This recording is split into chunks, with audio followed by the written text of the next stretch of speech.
Hi, I'm Sue Stockdale, your host of Access to Inspiration, the podcast with a social mission to help you to be inspired by people who may be unlike you.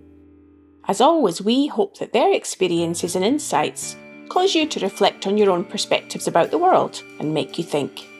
If you'd like to read along with a transcription of this episode as you listen, you can find that on our website, accesstoinspiration.org. Today, my guest for episode 96 is Judith Keys. Originally from Northern Ireland, Judith had been living and working in Scotland and decided to move to France.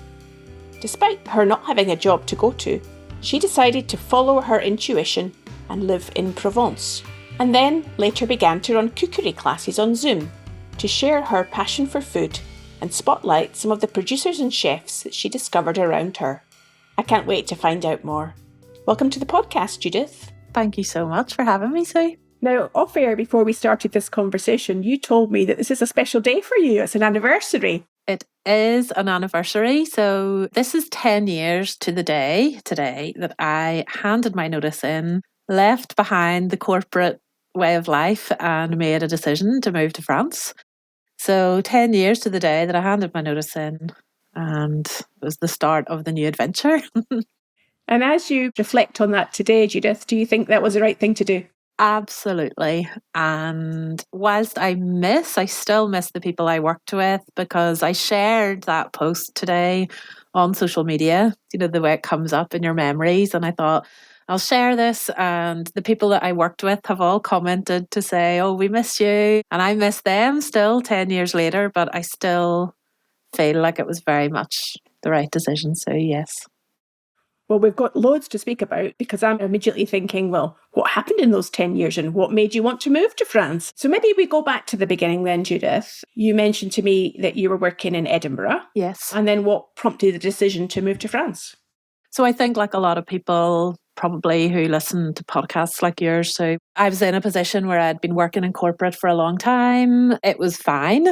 I was earning decent money and I had just bought my own house. So I was doing all the right things and following the path that we're all told we should follow. Working 9 to 5, buy your own house. And then the next thing would have been, you know, find a partner, married and children, all that. And I just saw this path ahead of me and thought, I need to get out quick. I need to get out.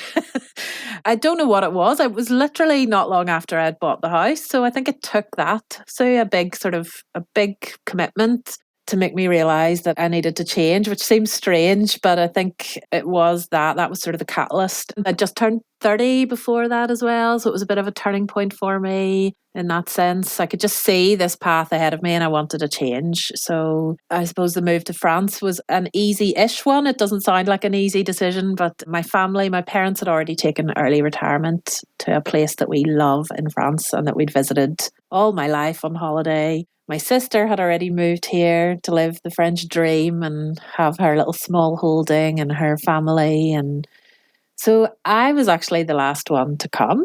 I was very independent and didn't want to do it. But at this point, I thought, I need a change. I'll go and try it out and see what happens. And here I am 10 years later. How would you characterise the culture of France for any of our listeners that haven't been to the country? Take us into the world of you in Provence and what it's like. I think for a lot of people, it's a dream life. That's what they think. And in a lot of ways it is. The weather's amazing. I mean, I remember those evenings in Edinburgh when it got dark at 3:30 in the afternoon and it was absolutely bucketing it down with rain. And that doesn't happen here. So I don't miss that. And I love the weather. And I do think culturally the way of life where I live, in any case in Provence, is much slower and there is a lot less stress. That's what I feel when I speak with other people. I do think it's a slower way of life and people take their time a lot more and there's maybe less focus on the sort of career progression and buy your own house and all those sort of external pressures. I don't feel that as much here. But there's also the same worries and the same problems that everyone has don't go away. That exists here too. And I've learned that in the 10 years that I've been here, that I don't think I was particularly running away from anything. I wanted to start afresh. I wanted a change. But the same issues that I had before were still here when I moved to France. But I just was in a more beautiful place to deal with them, I suppose. So life still happens, doesn't it? wherever you are. Absolutely. And given that then you were moving to France, there were family there already, so it wasn't a complete unknown. How did you find a way to then get a job or to earn money? Or what was your idea before you left Edinburgh? How did you see it in your mind?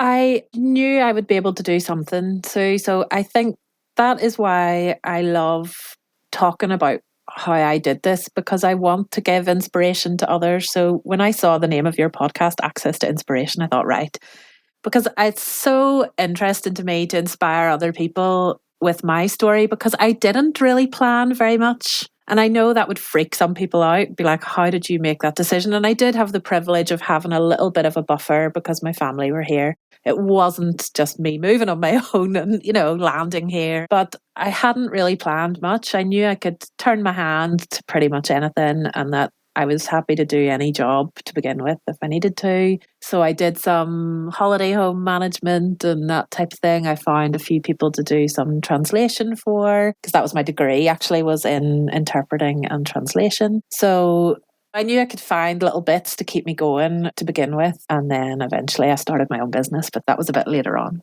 Having settled yourself in France and got into the way of the culture, what happened next? I was very lucky in that I met my husband, my now husband, quite early on. So I actually met him before I made the decision to move to France. And he wasn't the reason I came here permanently, but he was part of that reason. And then that was a big part of my life when I first got here, was us realizing that our relationship was going somewhere, that we wanted to live together, that it was going to be something. So the first year or so was very much like, let's find somewhere to live together. He left his job in Marseille. He lived in big city, and he moved here with me to the middle of nowhere, and we moved in together not long after he left his job too, and we started this new life together. So that was pretty much what was next for me. I wasn't too focused on work at that point. It was more, forging my life with my partner then. And we eventually did get married in Edinburgh, which was lovely. It was a bit of a full circle moment. He absolutely loves Scotland. And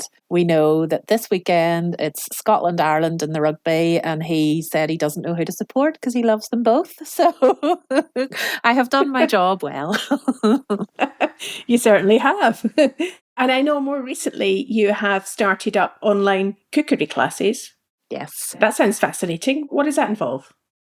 That was something that came about when I was pregnant with my smallest little boy. So he was born in September 2021. And whilst I was off with him, I had space and time to think about my life and what I was doing. And so that my business was a virtual assistant. I don't know if you have heard of that, but virtual assistant or online business manager, where I helped executive coaches run their businesses. And I love that. I loved it and still do. But what I found was that I was back at the 9 to 5 a little bit. I was at a desk all day in front of a PC, helping, doing lots of work in that way. So I really had time when I was off having Finn to think about what I wanted to do and whether I was on the right path again. And it was a time for reflection once more. So I had a cookery class with my friends online because of COVID. There was these opportunities that sprung up that didn't exist before.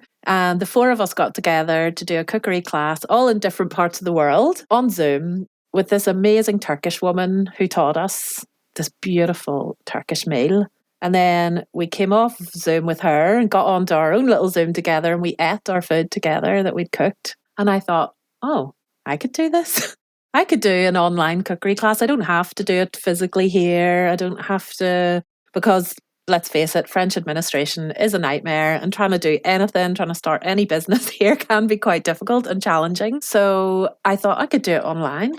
I can use this opportunity of COVID in a way. It's a horrible thing for us all to go through, but it gave me that inspiration and idea. So I started My Food in France, which is an online membership for people. So either you can join the membership and get access to the classes every month. There's one per month. And I also do little cookery demos in the membership, and we talk about food and everything to do with food. Or you can just join the classes on an ad hoc basis. So every month there'll be the next ones released, and you can come along and take part in the online class. And it's amazing. I absolutely love doing it. So I love it, and I love the connection that we all have together when we cook together. So most people I know them because they're in the membership now, so we know them. But sometimes I do ad hoc classes with other people too. Someone will get in touch and ask to do what I call my secret weapon cookery class, where I teach them a specific dish they want to learn, or they'll maybe want to have a date night or something with a partner, and they'll say, oh, I'd love to learn how to cook for that, and we'll come up with a plan and I'll teach them how to make that particular whatever it is they want to make. And yeah, it's just so lovely to do something that I feel really passionate about and that doesn't really feel like work. It sounds amazing. And in terms of the types of dishes that you've cooked in your monthly classes, what's been the favourite? So far, I would say the favourite has been, we just did it recently. It was a gorgeous risotto. So there's a really famous French chef who has a restaurant in London. She's called Hélène Darroze, and she has probably more than one cookery book, but I have one of her books that has this gorgeous mushroom. It's actually a recipe with cep in it, and cep are so expensive that we just used normal mushrooms at the moment. So just little chestnut mushrooms for this recipe. But we made it and cooked it together there a couple of weeks ago. And it was just such simple ingredients, but the most delicious, tasty thing. And everybody absolutely loved it. And the next day they were messaging me to get in touch to say, oh my goodness, it's even better today. So I think that was probably the favourite so far. But there have been so many things. And I try to do a bit of a range of things. So whilst it's called My Food in France, and I want to talk about French food and French culture, it's my food in France, so the things that I love. So I teach things that I did as a kid that I love, recipes from my family, Irish recipes, or recipes from all over the world. So it's not just French stuff, but we do, yeah. It's nice to be in Provence and talk about delicious French food too. And practically, how does it work then? Are you demonstrating how to cook the dish on Zoom and the participants are doing it at exactly the same time? How does it work? That is exactly how it works. So whoever signs up, they get the ingredients straight away in an email. The participants, I'll share it into our private Facebook group that we're in. They also get an email. So they get that a week before with all the ingredients. So the shopping list basically for what they need to buy. And then on the Zoom, we literally cook together. So I don't want to say always that it's a cookery class because, I am not a trained chef whatsoever, but I am a very experienced cook. And I am surrounded by amazing produce and chefs and foodie people here. So it's always been something I have loved to do. In fact, when I lived in Edinburgh, I had a cupcake business on the side. And I used to supply a couple of cafes in Edinburgh with my cupcakes. So it's been this thread throughout my life, I think. So we will get on Zoom and we will cook together. So there'll definitely be lots of questions asked, which I can help with. But generally, it's just a lovely moment where they'll tell them the different steps and we do it together. And then we all have this gorgeous dish at the end. So nice. So is that shared experience, it sounds like, with a love of food?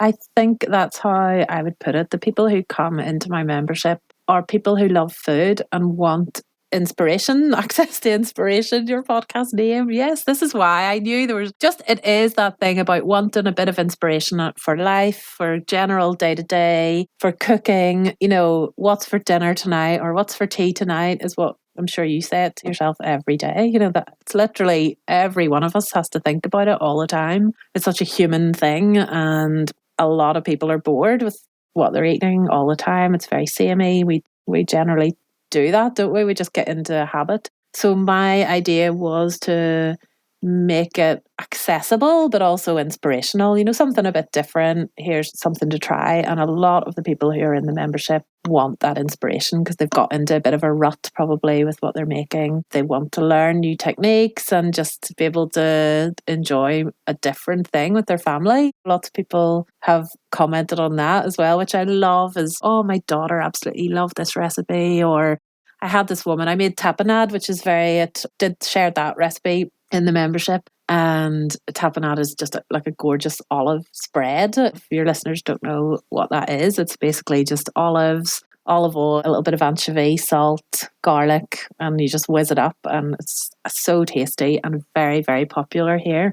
And she said, oh, my daughter will never eat that if it has anchovies in it. Never. She won't eat it. And I thought, well, Just said, we'll try. You never know, because you can't really taste the anchovies in it. It just adds flavour. So her daughter absolutely loved it. She says, I can't believe it. She wants to know the recipe. She wants to make it. It was just fantastic, Sue, because I know it seems like a small thing, but I love that, from just to share that with someone else, and they got joy out of it, and her daughter learned a new thing. And yeah, it just seems to have a bit of a ripple effect, which is nice too. Well, I can get the sense of the impact that you're making through sharing your love of food with other people in the classes online. One of the other things I know that you've just started is a podcast helping people to get through the social and emotional impact of moving to a different country. Maybe before I ask you about the podcast, just ask you about your own experience of once you had moved to France, how did that have an impact on you? How did you feel about being there? I was a big mixture of feelings. I think I was extremely excited about this change, but there were so many times that I felt very lonely. I think because you're in a position where people think you're living this dream and people can't believe you've made this choice and look where you're living and it must be amazing. You feel, well, I felt anyway, that I couldn't really complain. There were times when I felt things were really hard and I wasn't fitting in and I wasn't sure. I didn't know if I'd made the right decision, and I didn't really have anybody I could talk to about that who understood fully what I was going through. And that is partly my fault too, because when I first got here, I felt like I had to live the authentic French life and I wanted to only meet French people. And I thought I didn't really want to meet up with other English speakers here. And I quickly realised that I needed those connections with people who were living the same experience as me.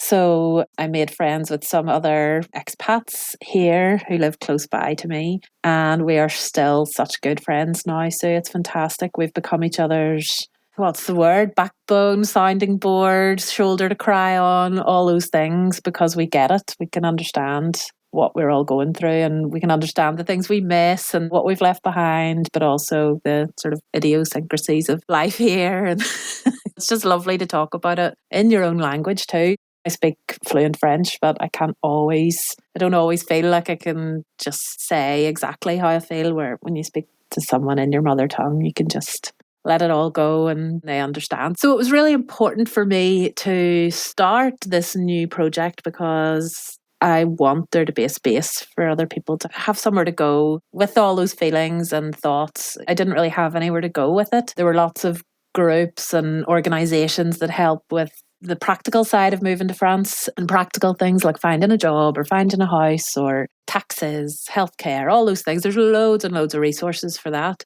But there was very little in terms of the social, sort of cultural and emotional support. So I really wanted to create a space for that. And I have done, yeah. From what you've described to us so far, Judith, it seems to me that you want to help others avoid some of the pitfalls or the experiences that you've had. So there's a real element of wanting to give back that I get from what you've described to us so far.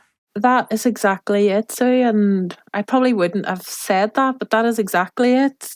There were so many things I wish I had known when I was here and that I wish I had done. I wish I'd thrown myself into things a bit more, and I didn't. I was hesitant. I was a bit scared to do that, even though I thought I was a confident person, and I was back in the UK, and I made friends pretty easily. I'm quite open, and I felt like a completely different person here. Because of the language barrier, it's just not as easy to connect with people. And I spoke quite good French. I just really want to help people get past that, not necessarily quicker, but just more easily, and try and find ways to support them to immerse themselves more easily and just find their way a little bit more quickly, I suppose. Yeah, why not? Because it did take me a while. It took me a while to feel settled, and I'd love to help people not do the things I did. So does it feel like home now? Where would home be for you now? What a good question. I think I always had one foot back in the UK for a long time, for a very, very long time. And I still talked about Edinburgh, where I lived for 10 years. I talked about it as home, talked about Belfast as home, and I never said home for here until I had my kids. I think having my babies here has really anchored me to France now. They were born here, they have French nationality, they go to school here. I am so much part of French life now because of them. they've really helped me integrate and helped me lose those fears, because I just had to throw myself into situations. I was taking them to creche or taking them to school, and we just have to talk to teachers and talk to the other parents and things. So it's home now. It's home now. They often say having either children or a pet is a great way to integrate into a village or new surroundings. Exactly. It's funny how that works. So if you were offering some of your advice to our listener who may be thinking about moving to a new location in their own country or even somewhere else, stepping into the unknown, let's call it that, what do you think are the top 3 things that you've learned that you think are really important for people to consider when they're going into somewhere new? My very first thing would be to find a network, to find that support network, however that may be. So whether it's people who are physically close to you, so maybe an expat community, there's lots of places online where you can find other people. Get in touch with these groups, tell them where you're thinking of moving to, find out if there's other people in the same situation as you in the place you're planning to move to, and make contact with them. That will help so much in terms of getting you anchored in to begin with. When you first arrive there, having some people that you know can really help, even if they're online and you don't necessarily meet them in person. I do think that helps a lot. What else would I love people to know? I see so many questions. There's huge big groups for expats on Facebook. So if you are considering moving, find those groups. And I see so many questions in there about people asking, oh, where's the best place to go? Where should I move to in France for school? Or where should I move to in France for culture and things like that? Lots of people ask these questions. And I think they are huge questions. They're huge things. Go to some places if you can. So say you've decided you want to move to France. If you have the luxury of visiting beforehand, try and do that. Go and check it out if you can. Go and see how you feel in a certain place. We are actually thinking of moving from our little village at the moment, not to go far, but we just want to maybe get back into more of a town or a city life. And we are going to really do our research before we move, because you can ask what a place is like, but until you're actually there and living it, you won't know. So try and get a sense of the place by visiting if you can, if you have that luxury of being able to visit. And thirdly, trust your instincts in all of those things. So if you feel unsure, work on that, work out why that is. Don't jump in. If you can, wait a little bit. There's a difference to feeling sort of excitement and excitement/dread. Excitement and nervousness are all lovely things, and that's how I felt when I came here. I had no dread whatsoever. I just knew in my heart it was the right choice and that I needed to do it, and it was going to work out one way or the other. But I think if you feel in any way unsure about anything, there's a reason. So listen to that and make your decisions based on how you definitely concrete things. You're going to have to look at where's good price-wise, if it's going to be too expensive to live in a certain city. Think about all that type of stuff, but follow your heart is probably my biggest piece of advice. Well, it sounds like wise advice, and from your own personal experience that you've offered that, Judith. Where do you see then your business and your entrepreneurial ventures taking you in the future? I would love to be holding cookery classes for hundreds of people, all cooking with me at once. That would be the dream. Us all on a Zoom class with people from all over the world, cooking some amazing French dish together. That would be the dream. I'd love to have lots more people come into the membership so I can share that gorgeous connection over food. That is what drives me in there, and the conversations we have in there are great too. They're just share so much, and there's a huge vault of all the previous classes and recorded content. So I do interviews with local producers here, local farmers and restaurants and things, and chefs. So all those recordings go in there too. There's all the previous recipes we've done. There's recipe cards. Everything goes into the online vault, so everybody who's in the membership has access to that. So that's a massive thing too. And for the My Best Friend in France side of the business, I hope to also have some sort of a membership space for it soon, where we will have guest experts come in and talk about those things that I can't talk about. So things like tax, healthcare, accounting, setting up your own business in France, lots of practical things. And I'll bring my experience about those into the group as well. But for the time being, it's just a space that anybody can come and join. It's called My Best Friend in France on Facebook. Come and find us there. The podcast is the same name, My Best Friend in France with Judith Keys. And for the moment, just come on in and join us and talk about your experience, even if you're thinking of moving to France and you haven't decided yet, or you just have a holiday home there and want to talk about French village life. Come into the group and see us. It's just, My Best Friend in France over on Facebook. Well, it's been wonderful to speak to you today, Judith. I almost feel like I'm there in France with you as I'm conjuring up images of wonderful food down there in Provence. And perhaps when you put out there into the world your intention of being able to cook with people from all over the world, our listeners are all over the world. So maybe you'll find a new few people coming from different countries to join you in your adventures. I would love that. Thanks so much, Sue. That was lovely. I hope you have enjoyed my conversation with Judith, and it has given you an appetite for being creative in your cooking today. Remember, you can keep connected to us here at Access to Inspiration by going onto the website and signing up for our newsletter. Or you can connect with us on LinkedIn, Twitter and Instagram. Just search for Access to Inspiration. I'll be back next week with another inspiring guest for you to enjoy. Hope I can connect with you then.